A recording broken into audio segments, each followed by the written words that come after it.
सरकार और किसान के बीच वार्ता का ये चौथा दौर आज से शुरू हो गया है। हमारे साथ ओपी यादव भी हमारे साथ जुड़े हुए हैं। ओपी, अगर बात करें इस प्रदर्शन में सबसे ज़्यादा सामने पंजाब के किसान आए हैं, लेकिन चाहे एमएसपी की बात हो, चाहे ख़रीद की बात हो, पिछले कुछ सालों के आंकड़े देखें तो पंजाब में धान की खरीद की अगर खासकर बात करें तो अच्छा खासा मुनाफा हुआ है पंजाबों को।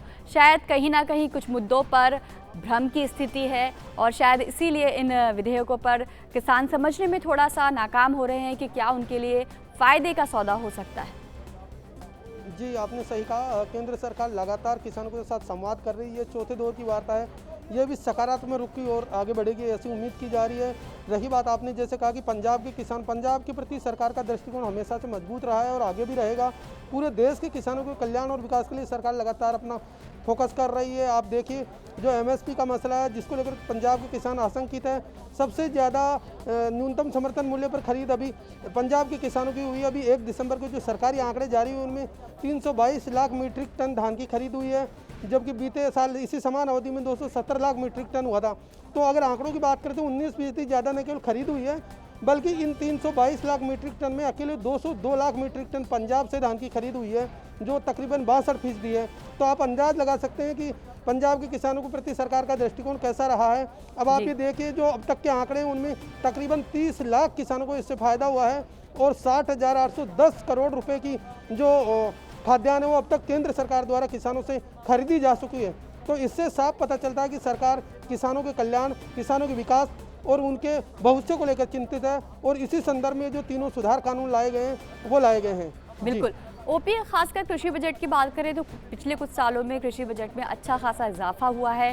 सरकार का सारा फोकस किसानों की आय बढ़ाने और उनकी कृषि में नई तकनीकों को शामिल करने पर है। इस बीच जब ये कानून आए तो मंडियों को लेकर बहुत ज़्यादा सवाल उठाए गए और उस पर सबसे ज़्यादा भ्रम की स्थिति फैलाने की कोशिश की गई कि मंडियाँ ख़त्म कर दी जाएंगी, जबकि ये सबसे बड़ा झूठ साबित हुआ है। जी, आपने बिल्कुल सही कहा। केंद्र सरकार ने किसानों को जो कृषि उत्पाद है, फसल की बुआई से लेकर उसके बाजार तक ले जाने तक की पूरी व्यवस्था सरकार कर रही है। इस दौरान अगर किसान का उत्पाद कहीं खराब हो जाता है, किसी भी तरह का आपदा, प्राकृतिक आपदा से या अन्य मानवीय कारणों से भी फसल को नुकसान होता है, तो उसकी भरपाई सरकार, केंद्र सरकार द्वारा की जा रही है। इस तरह के प्रावधान सरकार ने किए हैं। उसके बाद मंडी में भी पहले पुरानी जो प्रक्रिया थी, बिचौलिए की जो भूमिका थी, उसको सरकार ने तकरीबन खत्म करने का प्रयास किया। सभी मंडियों को ऑनलाइन किया गया, किसानों के लिए बैठने की व्यवस्था हो, उनको हर मंडी का ऑनलाइन रेट मिले, इसके लिए राष्ट्रीय ई बाजार की शुरुआत सरकार ने की है।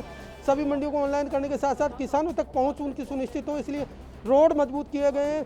बाजार का एक ऐसा सुदृढ़ नेटवर्क बनाया गया है जिससे किसान अपने उत्पादों को आसानी से मंडी तक ले जा सके और वाजिब दाम पे बेच सके।